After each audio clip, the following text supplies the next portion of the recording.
Okay, good afternoon, everybody, and welcome to West Berkshire Health and Adult Social Care Scrutiny Committee. I'm Councillor Martha Vickers, Chairman of the committee, and members of the committee present this afternoon are Councillors Dennis Bennyworth, Owen Jeffrey, Paul Kander, Alan McCrow, Stephanie Stevenson, and Joanne Stewart. Councillor Nick Carter may be late or he may attend on Zoom. We're not quite sure which at the moment. So hopefully we'll see him in some shape or form. Council officers and external partners joining us to advise and support the meeting are Patrick Clark. Welcome, Patrick. Portfolio holder for Adult Social Care and Public Health. Melanie O'Rourke, Service Director for Adult Social Care. I don't think we've got Stephen Bow, have we? He's not coming. No. And from South Central Ambulance, will be on screen later at 2 o'clock. We'll have Kirsten Willis-Druitt, Assistant Director of Operations, and Rebecca Murray, Chief Governance Officer. Vicky Phoenix is the clerk for the meeting, and Gordon Oliver is the Zoom host. Today's meeting is being live streamed on YouTube, so members of the public are able to follow proceedings. If we hear the fire alarm, we must leave the building immediately via the emergency exits. The assembly point is the Dolphin Car Park, and if the lockdown alarm sounds, we will await instructions from officers. We'll adjourn the meeting until such time as it is safe to proceed. Do members have any questions about the way in which this meeting will be conducted before we proceed? No questions? Okay, so apologies. Have we received apologies, Vicky? Yes, Chairman, we've received apologies from Councillor David Marsh and Councillor Nigel Foote. We've also received apologies from Fiona Warby, Lead Officer at Health Watch. Thank you, Vicky. Item 2, the minutes. Assuming members have seen the minutes and are happy with them, if you're happy with them, can I have a proposal that they are a true and correct record of the last meeting? Oh, everybody's proposing it, okay. Okay, Alan, propose possibly, and then the seconder, Stephanie. Okay, sorry, Owen, you can do something later. Okay, right, thank you very much, everybody. Can I sign this one?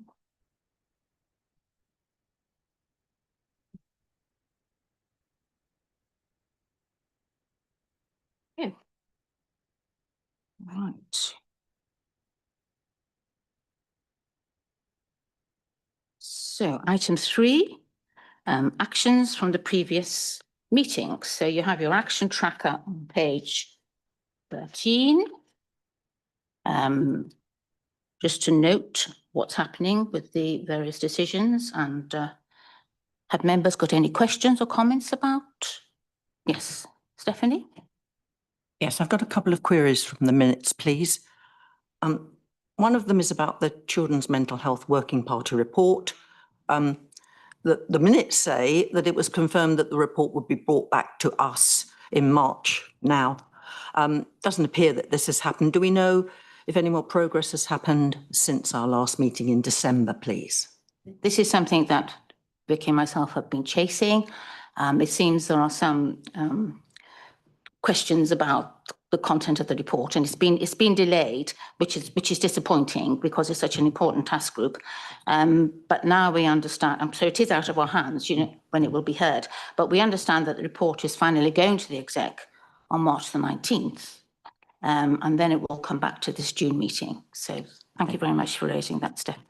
Thank you for that. And my second query is, it was suggested that the council might be revisited in spring or summer this year by CQC, and that readiness activities, including the preparation of a self-assessment, would take place between January and March.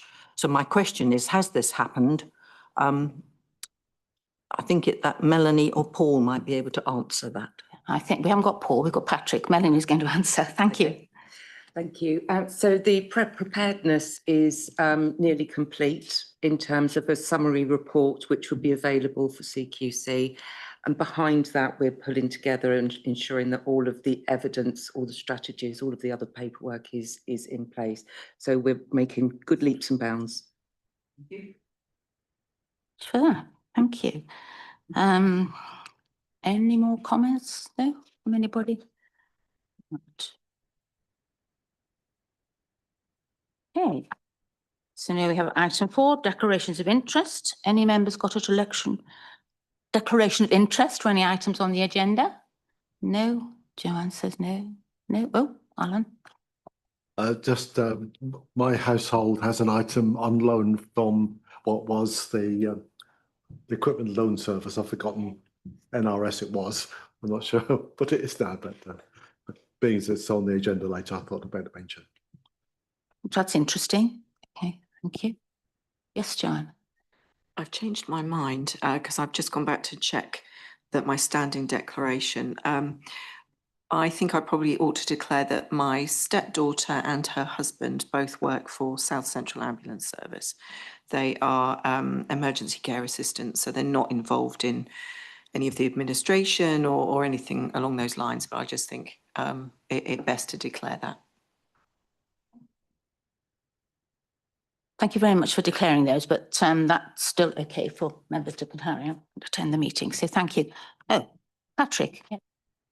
Not a declaration of interest or anything. Just I've got to leave at 2:30, just so you know. I'll step outside. I'll be back. I will be back in. Thank you for that. Thank you. Right. Item 5, have we any petitions, Vicky? No petitions have No been. petitions. So item 6 is our first item, and that's provision of community equipment.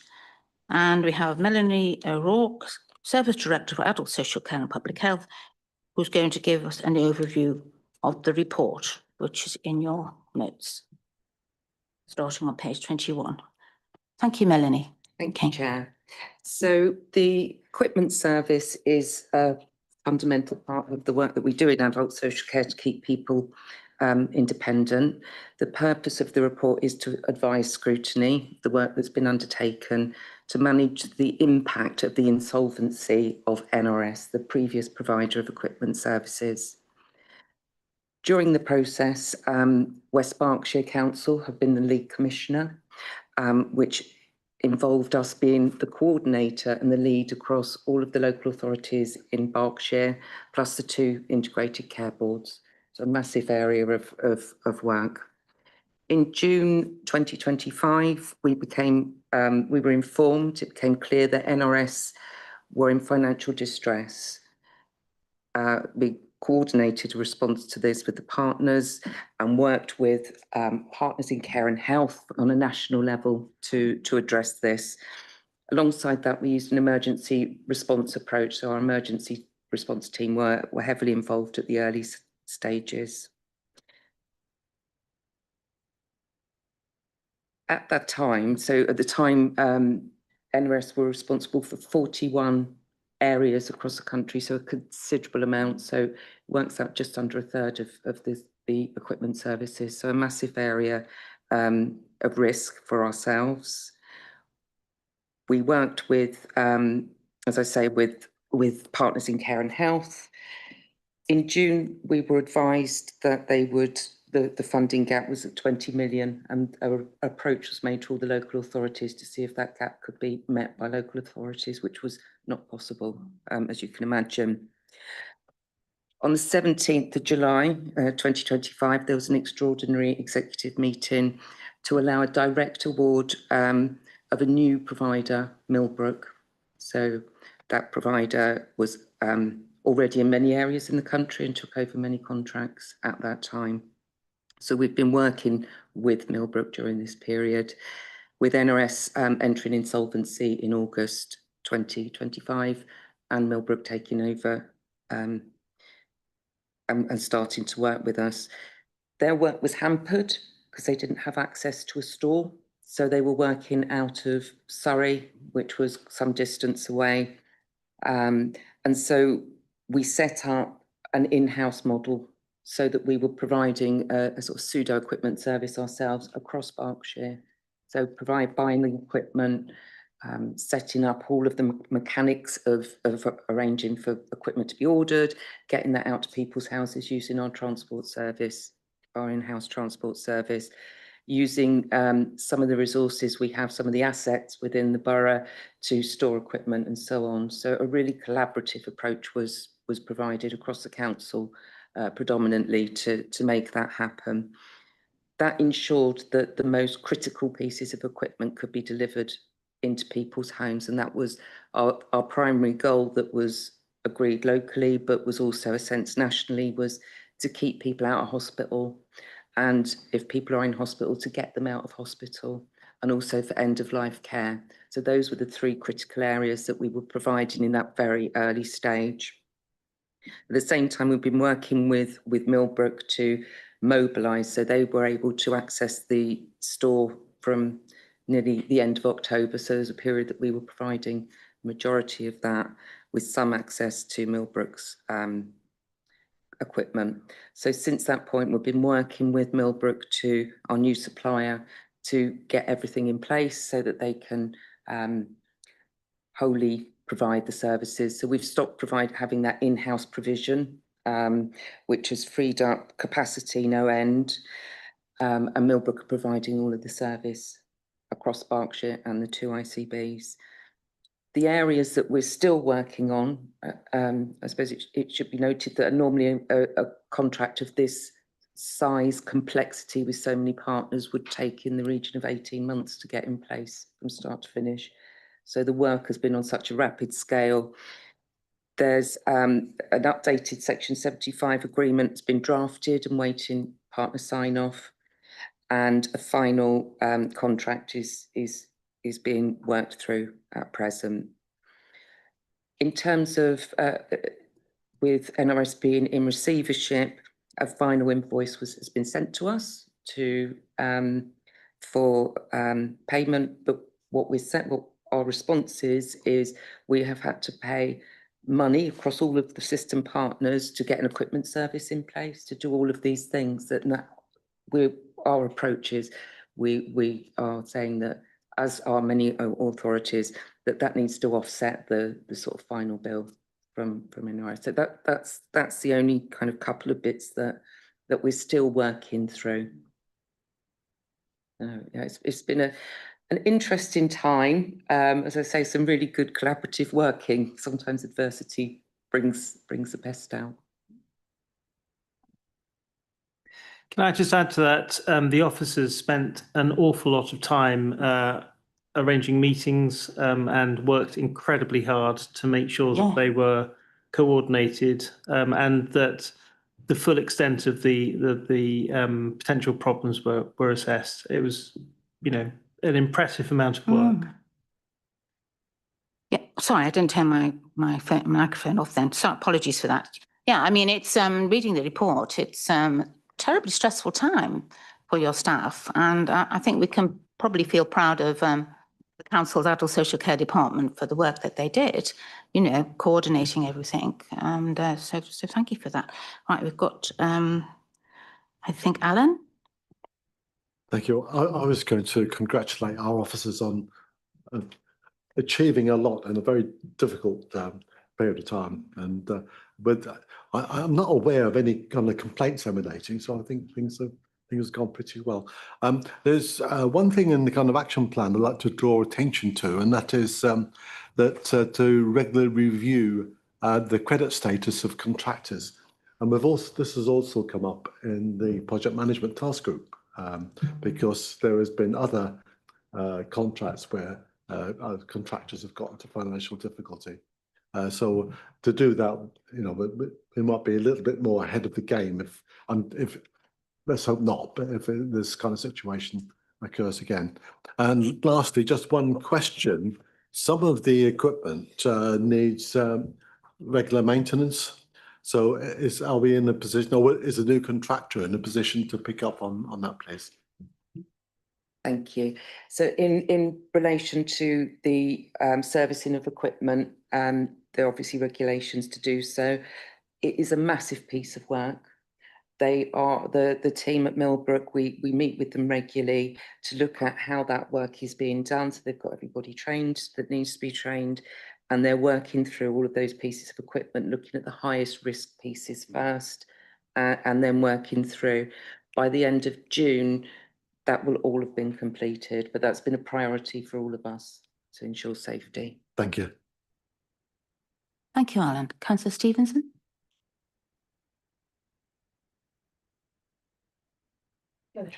Thank you.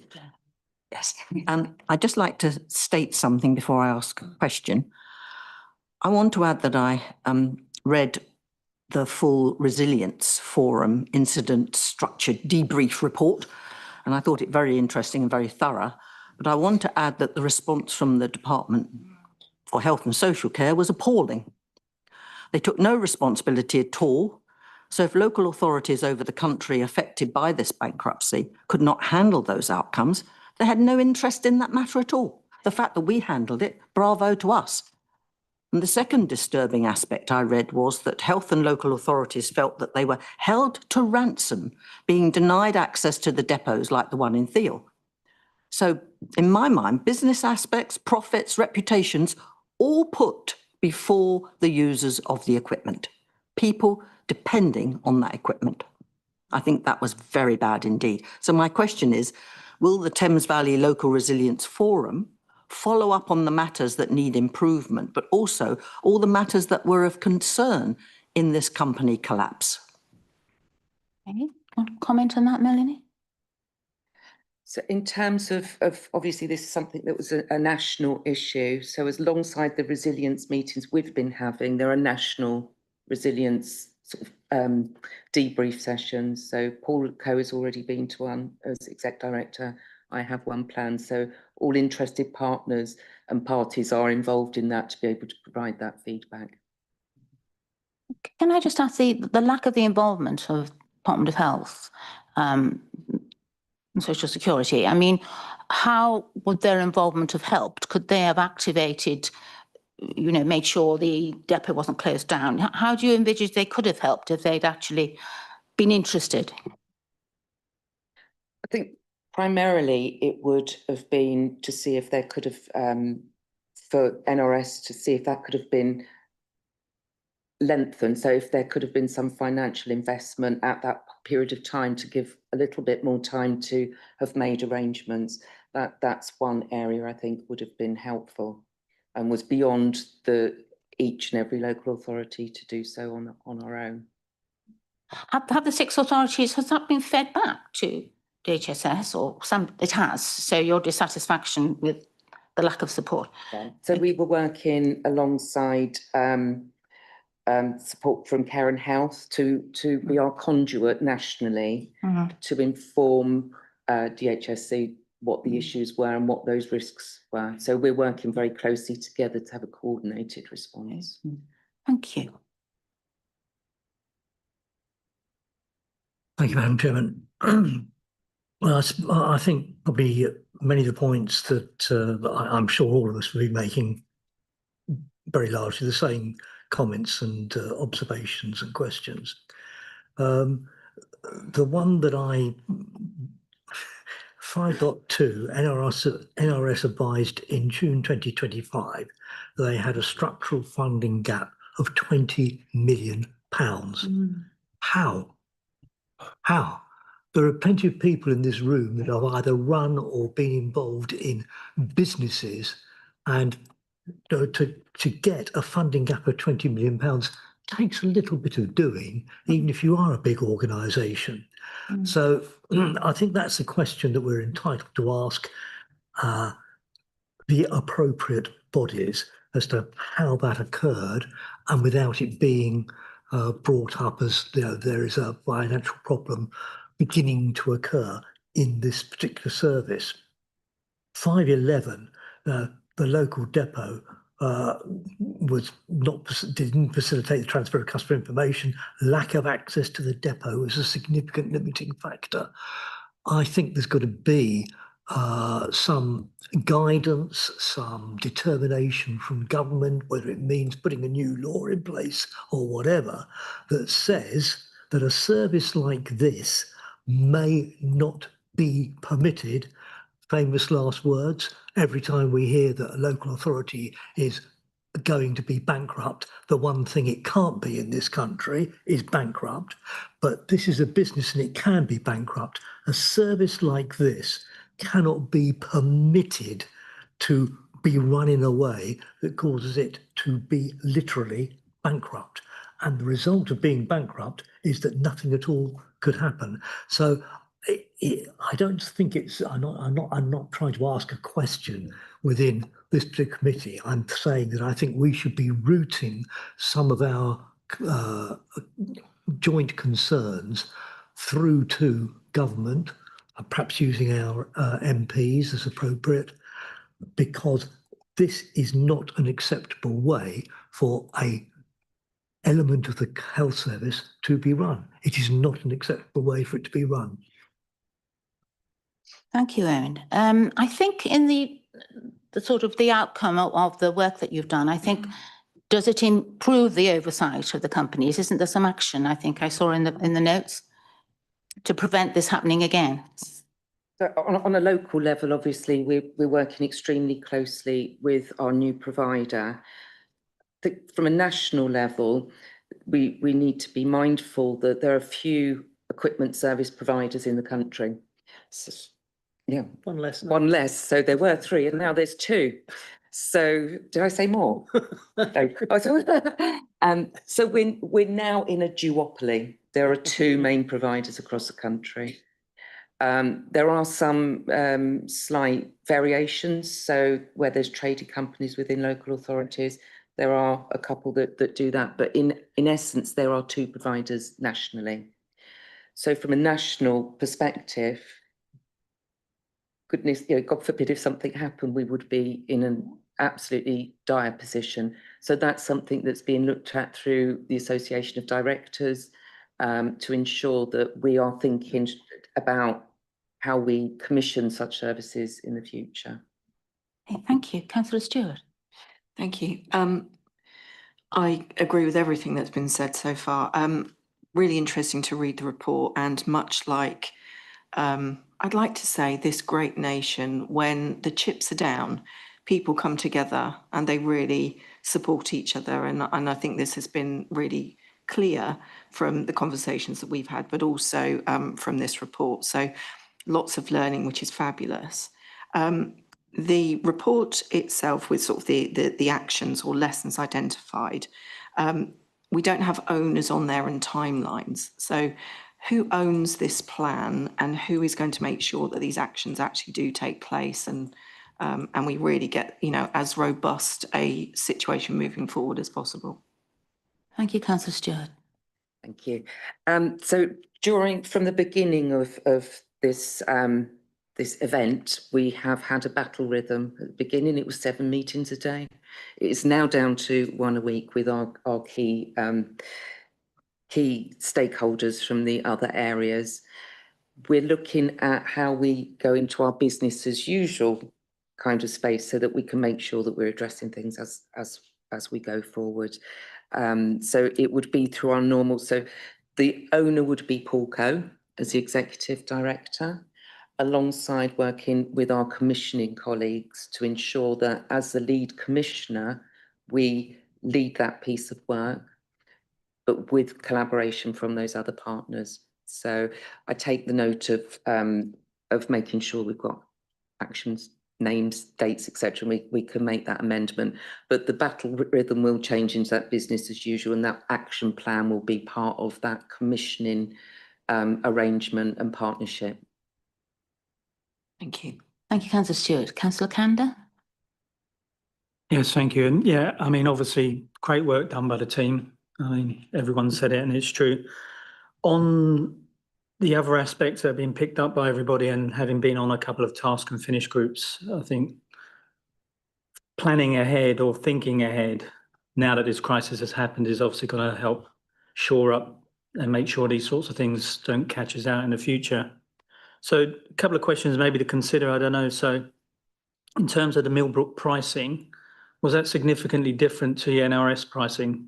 And where I'm going with this is, was NRS a purely poorly managed company, or were they charging us less and therefore we're now having to pay more, but for that we're getting surety of service? So I can't talk for the accountants of NRS and how that was managed, but what I would say is we're looking really realistically at the cost of equipment.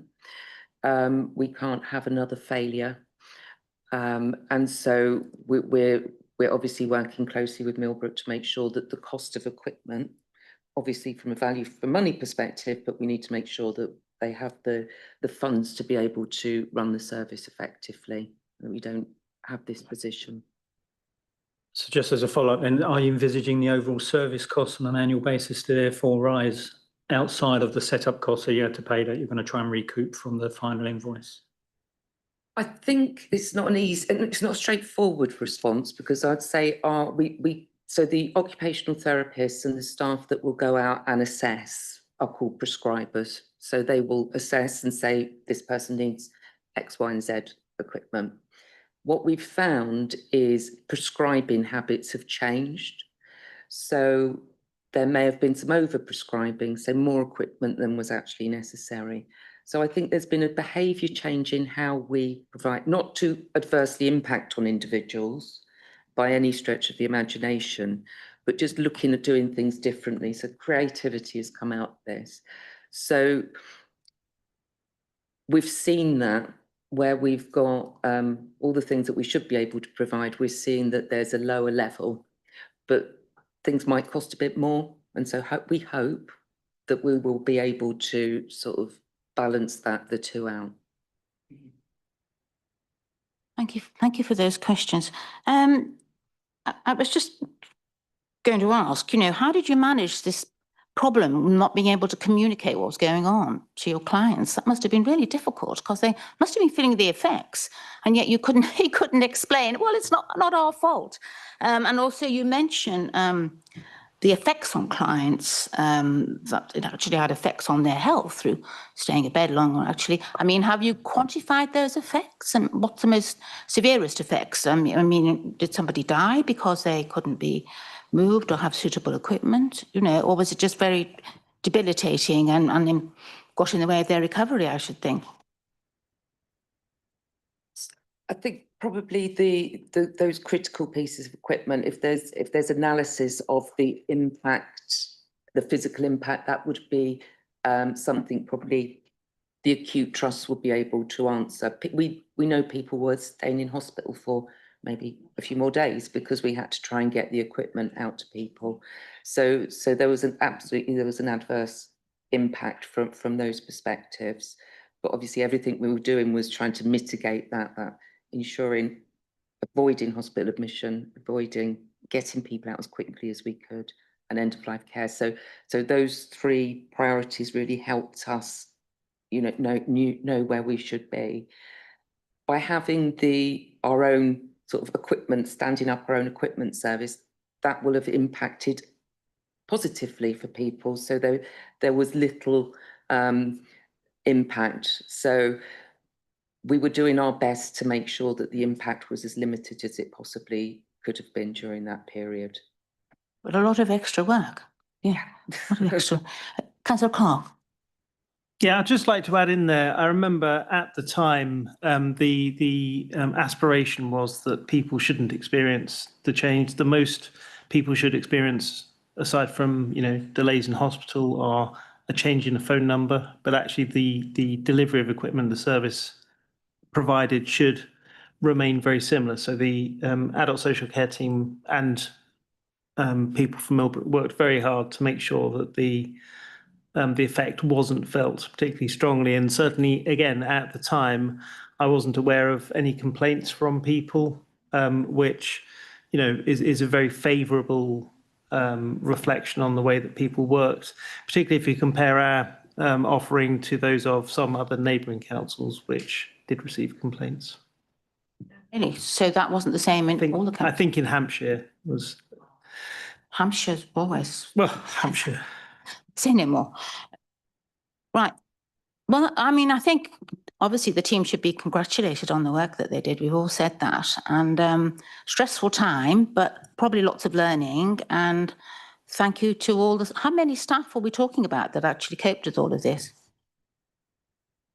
It's hard to say. There was a core group within adult social care. Probably, it's one of these Oscars, I don't want to forget somebody. But there was a core group of probably half a dozen that were permanently working on this. And so other duties needed to go to other people to keep the plate spinning. And then sort of beyond that, our transport colleagues, etc. So there were lots of people involved, some more or less full-time, some at various, but a lot of activity. Yeah. So it must have had an impact on the whole service. So thank you very much, Melanie. Thank you for that report. Any more questions or comments from members? I don't think so. But yes, thank you for your work. And, let's hope nothing like that happens again. Fingers crossed. But at least we know we've got, that you coped well, and that if there are crises, that you're in there ready to cope. Thank you very much anyway. Right. So I keep turning myself off. Right. Item. Where are we? I've got 2 briefings here. Oh, sorry. Item 7, the inquest review panel. Right. Is this? So this is you again, Melanie. We only got you. Sorry.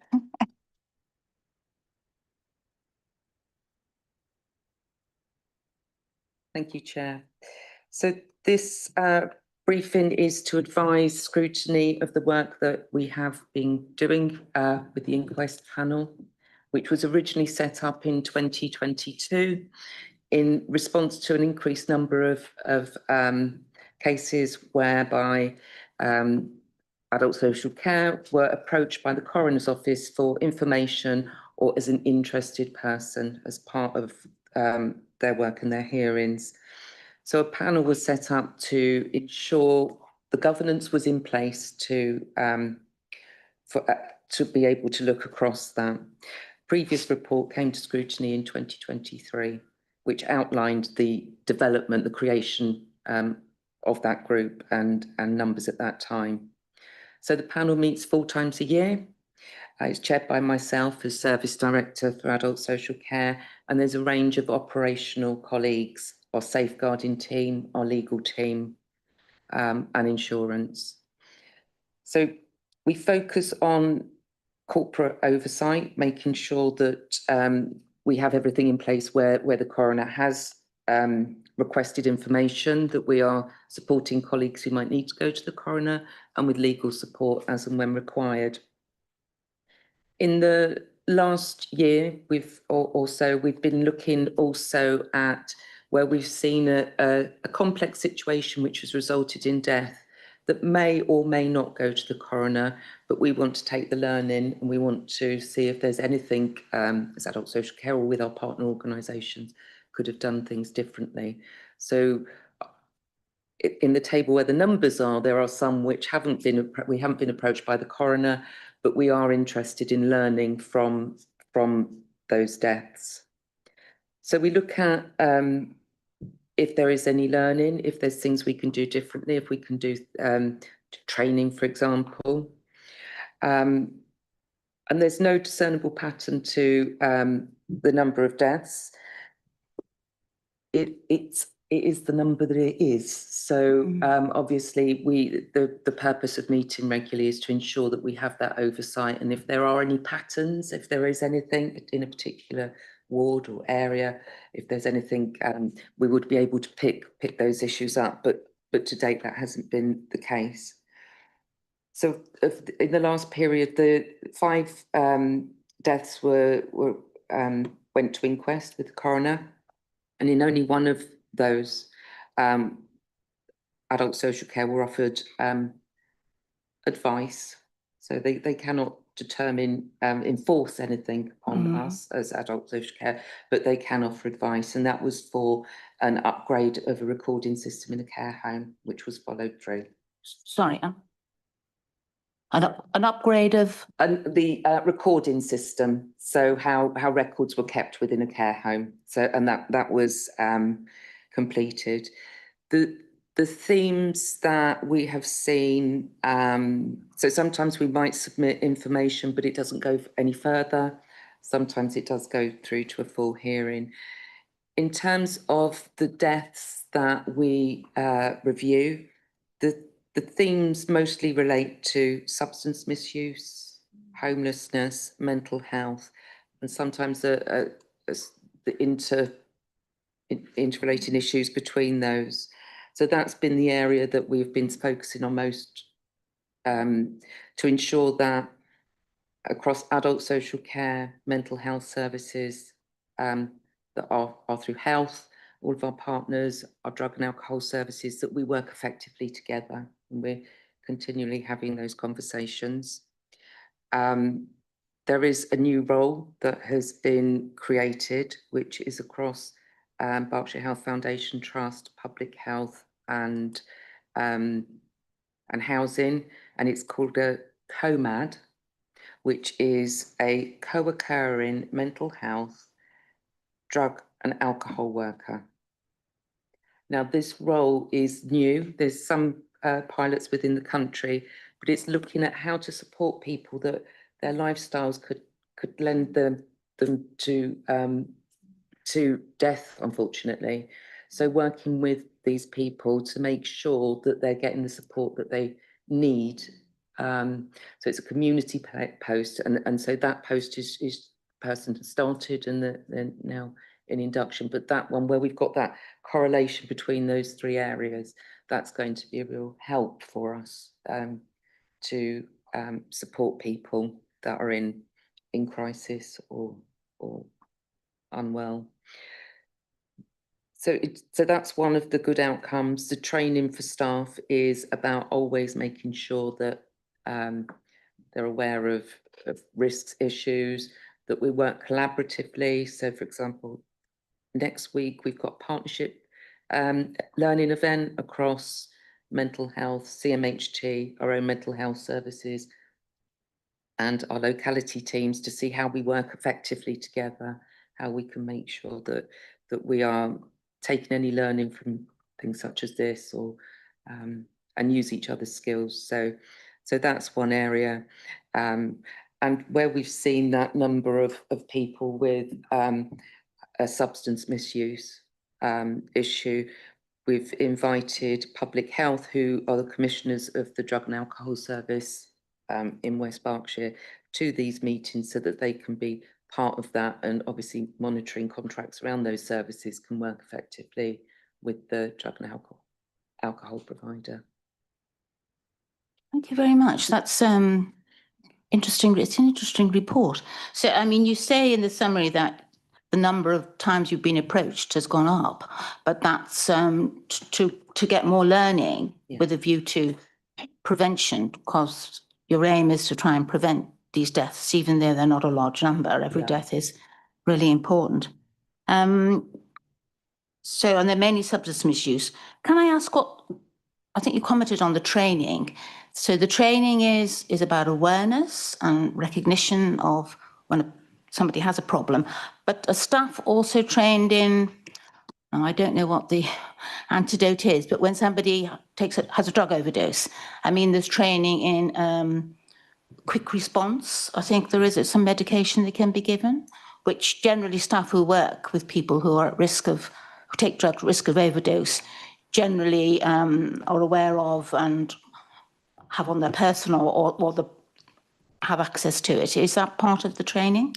So that's something that via the commission service would be doing, and so that's something we ask them as the experts within substances to be making people aware. We will be aware to an extent, but it's their specialism.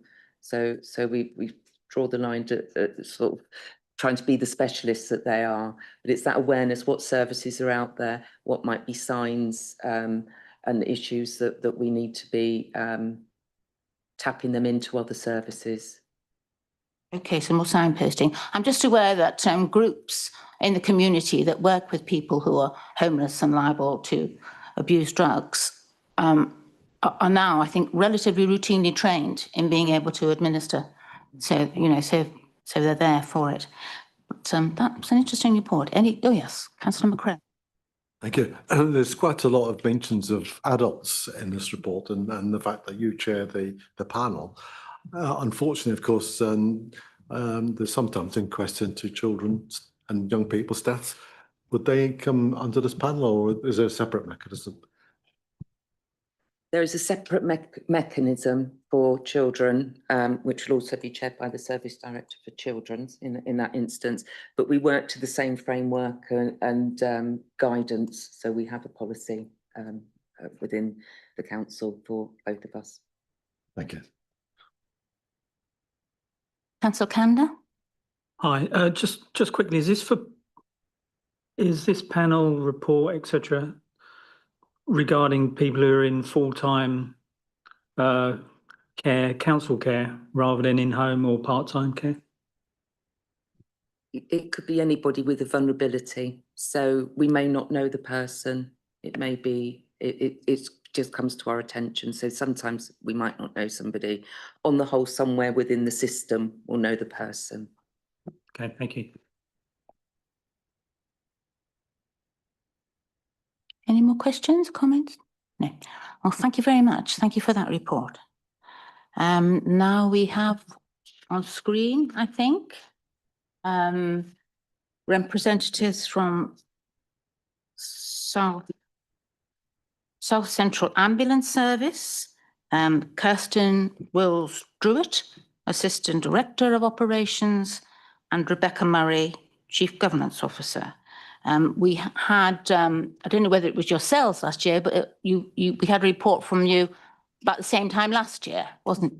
So this is a sort of continuation as to how things are going on. And I think you'd had a difficult time, but things are improving last year. And now you seem to be focusing on other elements, but possibly still a little way to go. Anyway, over to you to overview the report. Thank you. Thank you and good afternoon, everybody. I will just attempt to share my screen. Oh, gosh, right. Okay. It's not working. Just a second. Let me try something else. Oh. Would you like me to share mine, Becky? If you could, Kirsten, that would be great. Yeah, of course, no worries at all. Thank you.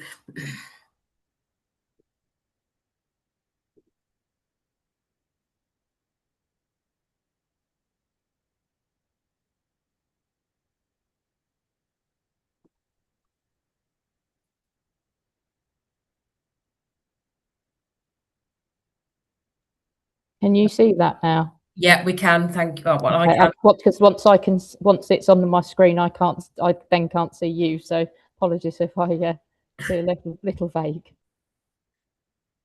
Do you want to start, Kirsten? You've got the op slides first. Yes, of course. Afternoon, everybody. Thank you very much for the opportunity to come and talk to you this afternoon. I think Becky made you aware that we are in conference at the moment, so you may get a little bit of background noise, and I do apologise for that. But we didn't want to miss our opportunity to have this slot, so please bear with. So I'm just going to take you through some of the operational slides, and please let me know if it's not moving on. So the first slide that you can see here is I'm looking at the West Berkshire data. Between April 25 and when I drew the information was on the 24th of February 26, so fairly up to date.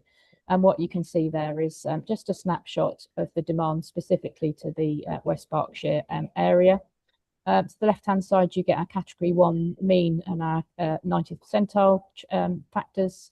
So Cat 1 is at 8 minutes 51, which is obviously outside the national standard of 7 minutes.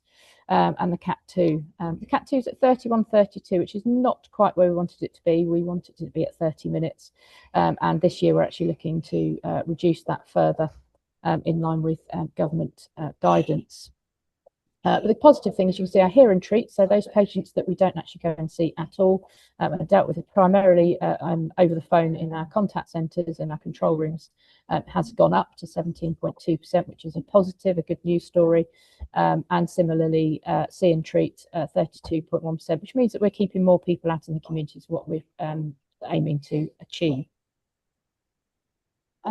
Next chart, that one's showing you the category 1 demand for the same reference point. To the left-hand side, you can see the figures are in numbers. So it's taking you back from April 25 through to February. And on the right-hand side, it gives you the category 1 mean, which is essentially just a different way of looking at the chart that we had before. Category 2, which is probably our highest demand figures. So again, you can see on the left-hand side, similar data, June, April 25 and to February 26. And we're looking at the numbers of incidents on the left-hand side and the time that it took us to get to those incidents. What you can very clearly see is as we went into winter 2025, so sort of late October, November, December and January, we were under increasing pressure with regards to our category 2. So the category 2 are the sorts of calls that we go to are people with chest pains, people that are having strokes, breathing difficulties, those sorts of things. So people that do need an ambulance and are likely to be conveyed when an ambulance attends them as well.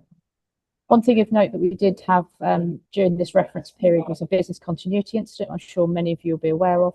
So between the 16th of January and the 2nd of February that was live.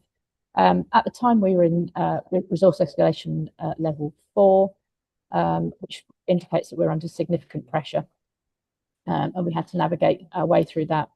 What we were experiencing was, we declared it on the 16th of January, was that the service was under an increased sustained level of disruption due to resource pressures and fleet availability issues. There's a few aspects around that that came into play. I'm pleased to say we've taken some restorative processes as well. Business continuity obviously was initiated as a result of reports of patient harm, and I know Becky will reference those as well. And action needed to be taken to ensure that we had the delivery of the predefined levels of service.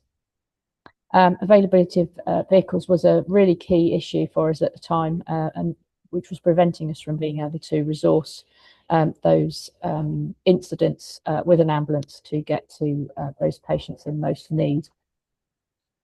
If I just continue, this is just an overview slide of the actions that we really took, which included the business continuity actual suite that we did, command structure that was put into place. We had daily calls. It was led by one of our strategic commanders within the organisation, so we had a very clear focus. And we began almost immediately with looking at what our recovery would look like as well. And we rapidly went into recovery after the 2nd of February, and we look to improve and going from strength to strength now with a much improved fleet profile, which is exactly where we wanted to be. Sorry, I'm rattling through these because I'm conscious of my battery on my laptop. This is our Royal Berks handover delays from April 25 to February 24. February the 24th, 26th. As you can see here, again, you can see that spike in the January figures, which is where we had the most amount of delays. I don't think I've included last year's figures, but it is a big improvement from where we were this time last year to this year. So all credit to the work that we've done in collaboration with the Royal Berks to ensure that those handovers happen in a timely manner. And the introduction of the same-day emergency care unit and the clinical triage assessment that we do is undoubtedly playing a part in that. So we're getting patients to the right destination, the right ward, the right department first time, which is exactly where we want it to be. Those keen-eyed people there might notice that hospital arrivals is 6967 for that reference period, but handovers are 6897. All that means is that we don't have a handover screen, which is just a computer that we do to handovers in. However, that said, it's much closer than it used to be. I would have seen several hundreds difference in times gone by. Royal Berks handover and clear-ups, again, the same reference period. You can see the handovers really are impacting there in January, but our actual, so that's the blue chart, but the red chart for us is our clear-ups. That's the time that the ambulance, once they've handed over the patient into the emergency department, that they can then make their ambulances ready and be available for another patient, is significantly improving. So that's, again, another good news story from the ambulance service perspective. I did a quick full year-on-year comparison from 24 to 25, and you can see we've got the exact same spike in January, but last year we would get, or the previous financial year, we were getting that spike in December as well, and we got it again in March. So as you can see, that's the big improvement that's gone on with our colleagues at Royal Berks. I think that's you, Becky, as well, isn't it? It is, thank you, Kirsten. So I'm going to give a brief update firstly on the group model that we're moving towards with our colleagues at South East Coast Ambulance Service. So there was a big review undertaken, I think in 2024, of how we can better operate ambulance and emergency care across the region. And following on from that, we developed a memorandum of understanding with colleagues at CCAM and started to do some functional work across, mainly across operational areas around how we can work better together. So at the moment, we are just going through a process to appoint a joint chief executive and chair. So there'll be a single chief executive and chair across both organisations.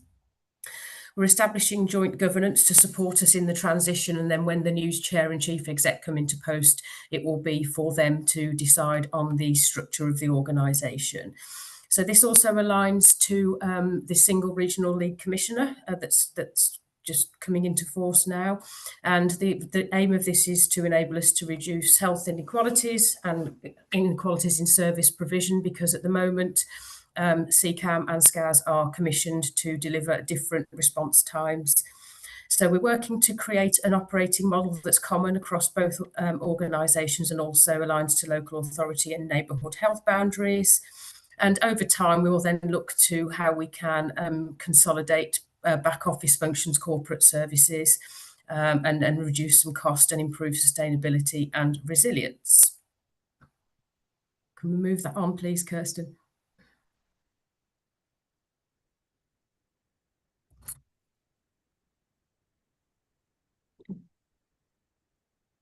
Thank you. So that's just a slide that just puts out the group model timeline that we've just gone through. So we started with the joint board meeting, signed up to the memorandum of understanding, produced a business case that both boards signed up to. Full quality impact assessment was undertaken, because obviously joining organisations together, and I will be very clear here that this is a group model and not a merger, but it clearly created a degree of risk, because we have to set up the new organisation and there's the danger of distraction there. We've approved the outline business case as two boards. We set up a transition group, which firstly focused on making sure we'd got good arrangements in place for the appointment of the chair and the chief exec. So that's now stood down slightly, and we've gone to a different model now of a collaboration committee, so that both boards can focus on the actual work streams that are going ahead whilst we are setting up the new organisations.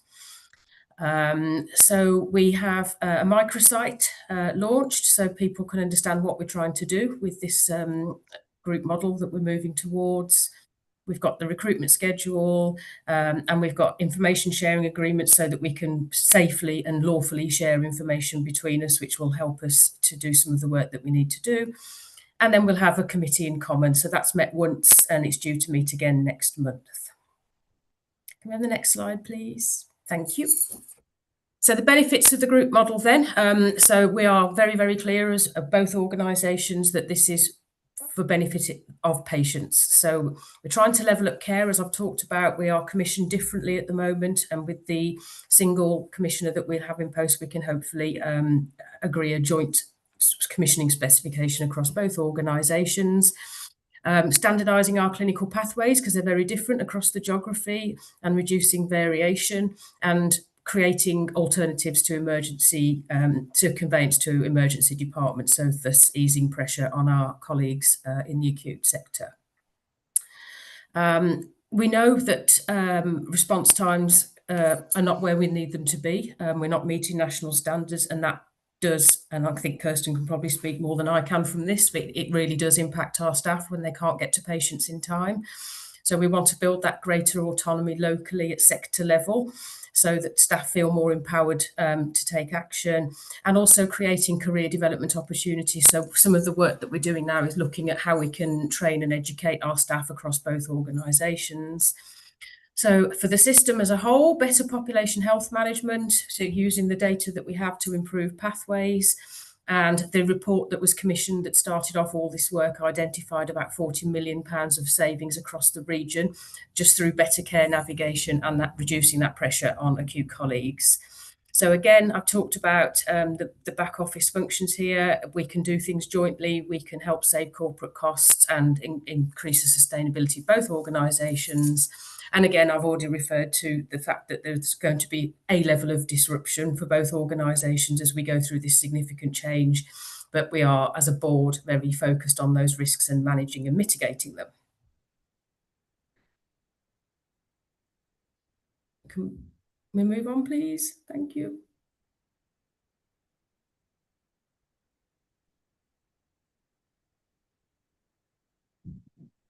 Is it stuck?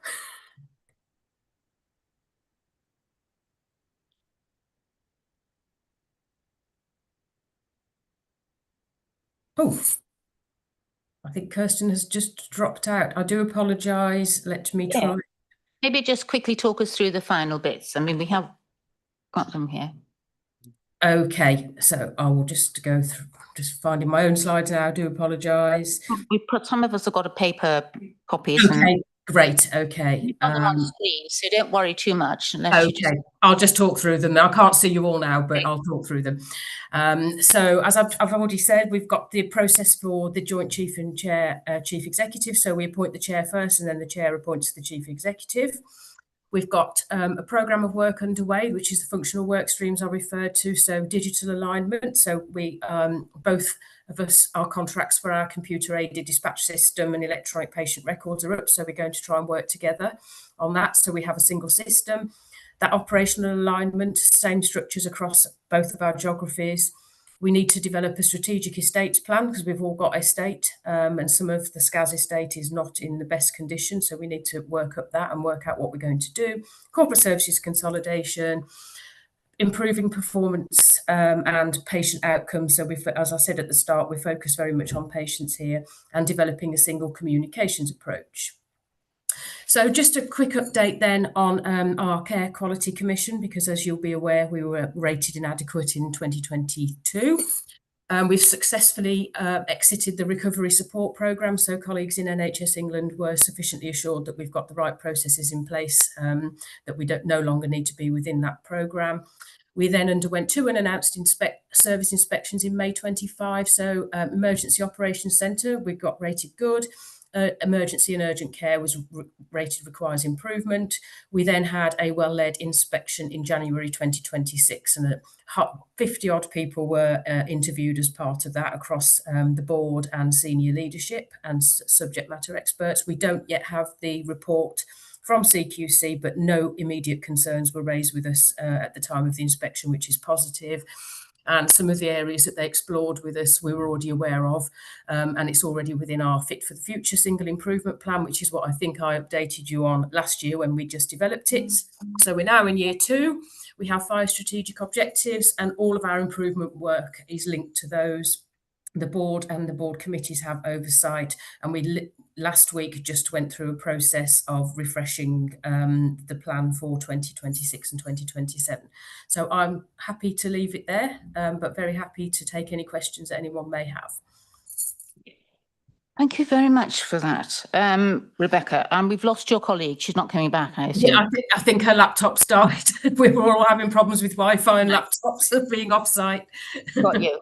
Can I just say initially, I found the graphs quite difficult to manipulate and understand. I mean, I'm not great on this sort of graphs anyway, but I did find them a bit difficult. I think you explained a bit about the first one, overall demand performance. I'm not quite sure whether colleagues are happy with that. But what is the line going through page 2 and 3?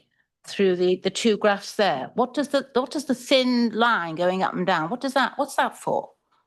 I think it's meant to be showing trend analysis, so we can. It's a visual. I think more than anything. I think probably the bars are what you probably need to look at, but the line will be a trend line.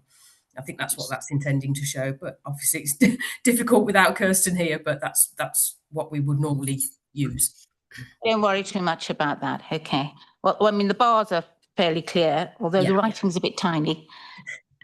Joanne, yes. Sorry, I know Stephanie had your hand up, but just I think the explanation from Kirsten made it more understandable for me. So if you look on the left-hand side, that is the number of patients, I believe.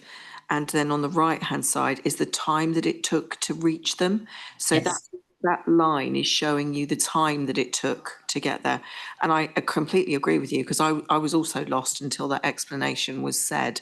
So I don't know whether in future it could be made a little clearer just to explain that. I think that Yeah. would. I'll take that back to Kirsten.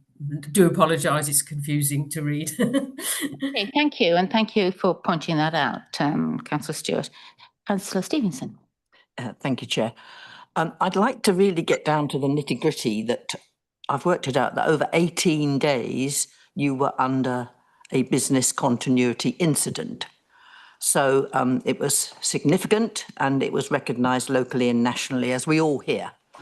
I think I've worked it out that you solved it basically by borrowing crews and vehicles. Yes. So I've got two questions really. Will the same thing happen again at the same time next year? And going on to the new group model, Yeah. you know, hopefully you're experiencing the benefits from that, but does it include what I've just mentioned? So reflecting on the business continuity incident, is the group model now going to try and help solve that continue winter issue? Yes, I think it will do. And there's one of the big factors affecting SCAS more than CCAM is the age of our ambulance fleet. So CCAM had a lot more investment in their fleet than we've had. And part of the problem is because of the licensing you have to have for an ambulance. There's very strict rules about when a vehicle has to be taken off the road. And because of the age of them, we have that problem because they're breaking. And the other problem we have is we didn't have sufficient workshop capacity. So for our entire 4,000 square miles, we've got 2 workshops. So they have to. So we now have a third one opening. So that should ease the pressure. But we've also got an awful lot more fleet coming. So we've got part electric ambulances and part diesel ones.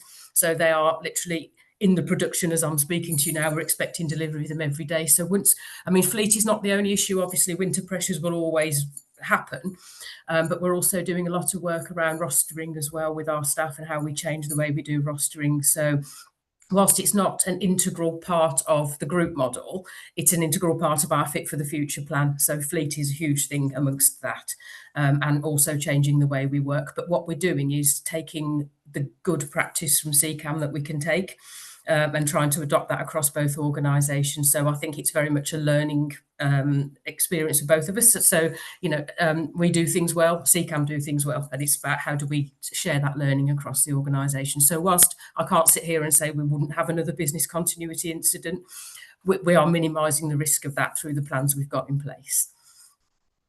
Thank you. That's very cheering. Thank you. Thank you, Councillor Stevenson. Councillor McCrow.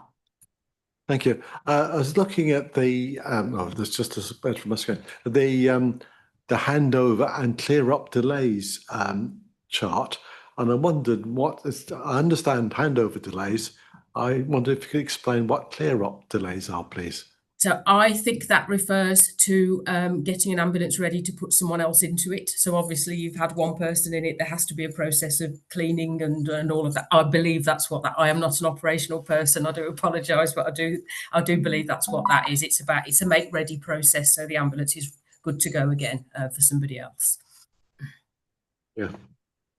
Thank you, Councillor McCrow. Councillor Kanda. Hi, thank you.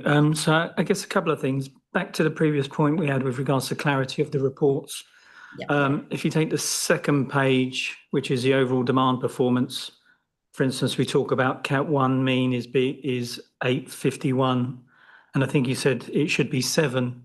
So there's nowhere that tells us what the target should be. So we have an idea of comparing whether or not the measurements are good or bad. Yeah. So that's one thing. So being able to see that in one page. This report is clearly done by people who understand absolutely everything that's going on, and that's great. And if it works for them, that's fine. But if for other people, anyone else, wherever it gets forwarded, it gets quite difficult to see, and you have to work it out or need the explanation. And then the next one is where 7 is the target. Do you believe, and has it been worked out that the changes that you're making are going to get you to 7? because you've identified what the issues were, which was lack of ambulances, etc. So it should, that's what we're aiming to do this year. So we're aiming to deliver with targets that we're commissioned to deliver within. So I don't think there are any ambulance services who are delivering the national targets consistently. It's a problem for everybody, but the work that we're doing is always aimed at getting those response times down and getting to the Cat 1 and Cat 2 patients that need the care the most. And part of what we're talking about,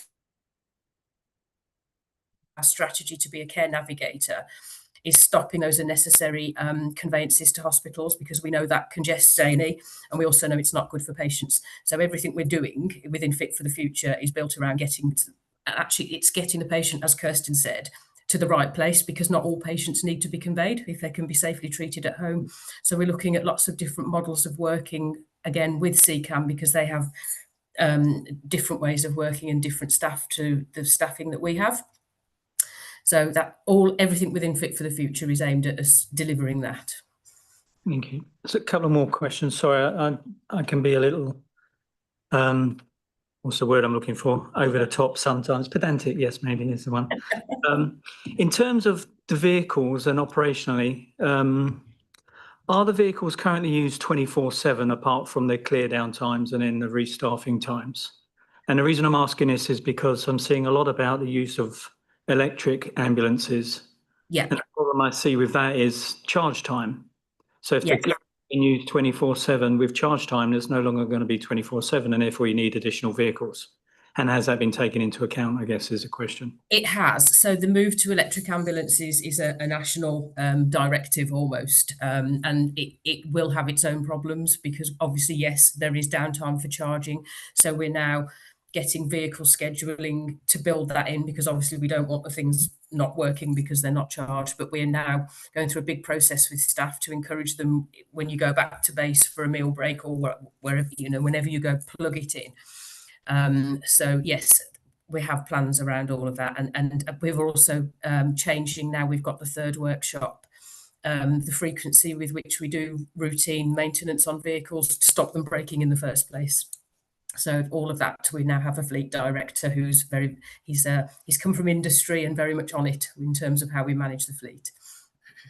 Thank you. And one last question again, it's kind of operational. You talk about the digital alignment. Yeah. Any digital alignment takes ages. Do you have any idea how long, and also therefore the cost associated with it? I don't know the costing off the top of my head, to be honest, but we do know there's going to be a long lead-in time with procurement, because we have to go through a big procurement exercise.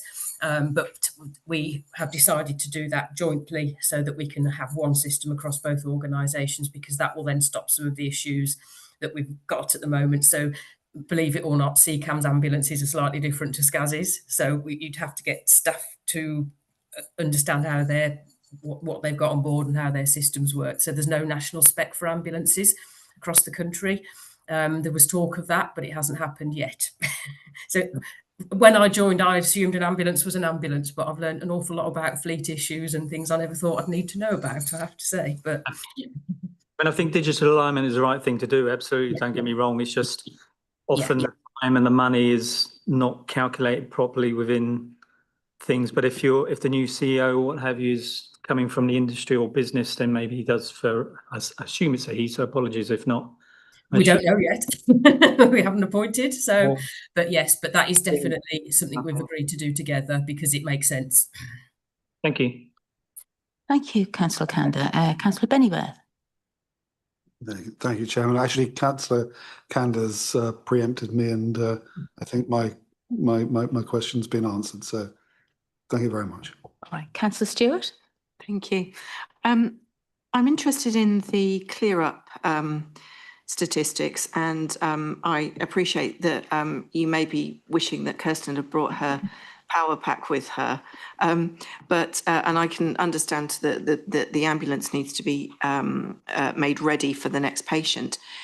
Do you know if these figures include the mental health aspects for the ambulance staff themselves. So they may have gone to a traumatic situation, and actually they need some time to process, to go offline, so that they can actually make sure that they are themselves ready for the next patient. Is that included in here, or are those statistics elsewhere? Do you know? They would be elsewhere. I think that's a pure number in terms of how long it takes us to turn around the vehicle. But if, for a little bit of additional assurance, we do have psychological support for staff in place, because you are entirely right. There's some very traumatic situations that staff have to go through. And that's not to say we probably couldn't do better, because I'm sure we can. But there are those processes in place. But my gut instinct tells me that those figures won't include that, because it will be very variable, between different staff. Of course. Thank you. I think you're going to suddenly go, I think, in a minute. We're going offline in any minute now. Any minute now. Okay. So thank you for coming. I had a couple more questions to ask. Oh, we've got 8 minutes. Oh, sorry. I thought it was like now. Okay. We've got 8 minutes to tackle you with some more questions. I wanted to go back to basics quickly. You talked at the beginning of category 1 and 2. Now, looking at your last report last year, quickly, you had 4 categories. I mean, I can assume category 1 is very severe, category 2 less so, but you don't actually say anything about what actually is category 1, 2, and I believe there's 3 and 4, which you don't mention. So category 1 is absolutely life-preserving. Somebody's had an RTA, and they are in urgent need of treatment. 2 is things like stroke, heart attacks, and those sorts of things, which obviously need a quicker response, because the quicker we can treat patients with stroke, for example, the more likely they are to recover. And 3 and 4 are the less serious categories. So I don't know exactly what they are, but the control room knows what they are, and we can go through that process. But I suppose things like category 3 could be an elderly person who's had a fall, who needs to be taken into hospital, but it's not life-threatening. So it's a national definition, but we can include those for you for next time. Well, that's useful to know. I was going to ask something else in relation to those categories, but it's gone out of my head for a minute. The other one was when you're changed to this group model, which is obviously going to be quite disruptive to staff, I should think. How did you consult the staff on this? I mean, did they get a chance to comment? They did, yes. We talked. I mean, it's a decision that NHS England asked us to take. They wanted us to move towards this group model for all the reasons that were outlined there. So whilst we haven't consulted and asked staff what they think about it, they know about it. And actually, they're already working with colleagues across CCAM. So I think if it's going to impact anybody, it will be board level and senior leadership level, then it will them, because they're already working hand in hand with colleagues and they see the benefits of it. So we've not had lots of jumping up and down, for want of a better expression, from staff about it. Most of our staff, they've had the similar presentation to the one you just had, and they see the logic of it. But we don't think, from an operational perspective, from a paramedic on the front line, we're not going to be shedding staff from front line, because we need them. So I think so on the ground there'll be no change. I thought they might be sort of shifted off to different areas or something, but they no.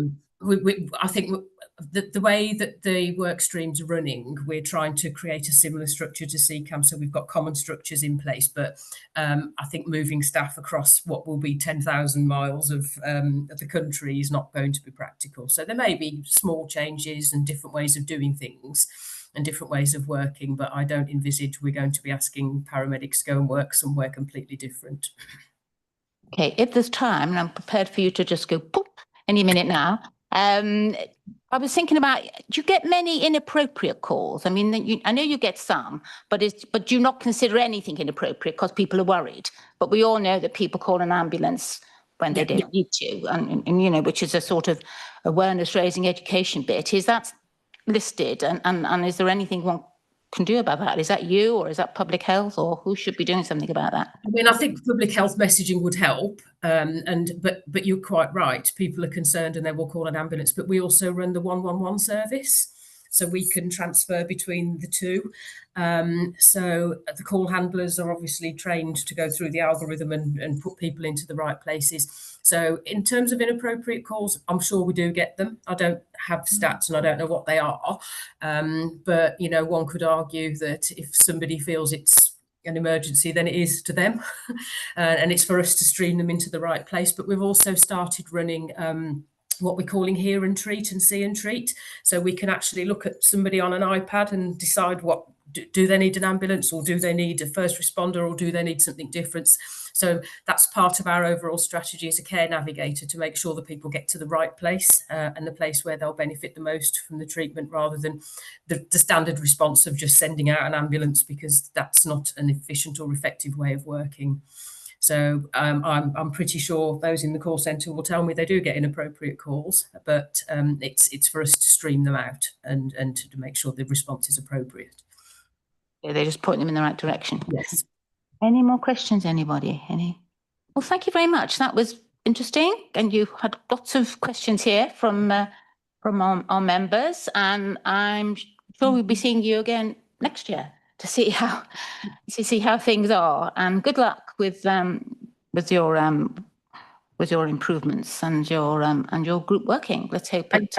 Thank you. Very grateful to you for inviting us, and we'll make sure we take on board your comments about the graphs for next year. Yeah. Thank you. Thank you. Thank you very much. Thank you. Bye-bye. Bye. Bye-bye then. Bye-bye.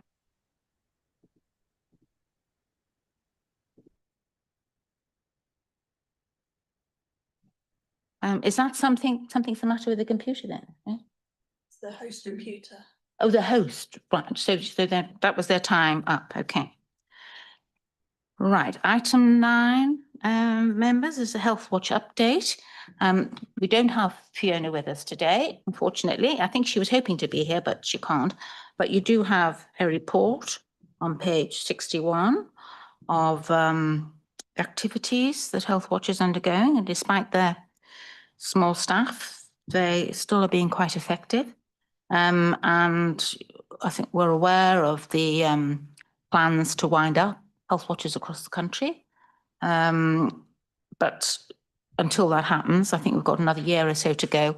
We'll continue working with them and thank them for their very valuable work that we're doing. So it is a bit worrying, the future and what organisation we'll have in its place, and whether it will be do the work that Health Watch is doing now in the same way, same independent way. But there we go. Any questions, members on? No, it's not a question, Chair. I'd just like to say that if we look at their list, Health Watch, their list of next steps, their open projects, we support them all. And I'd just like to stress how much we appreciate what they're doing, and we understand the importance of their role, even if others do not. Thank you, Councillor Stevenson. I mean, one thing we are thinking of doing, Councillor Stevenson and myself attend the joint Overview Health and Scrutiny Committee, and I know there's concern across the board about, so I think that was it's something, the future of Health Watches, and will be something I'm sure that's discussed at that level. Thank you.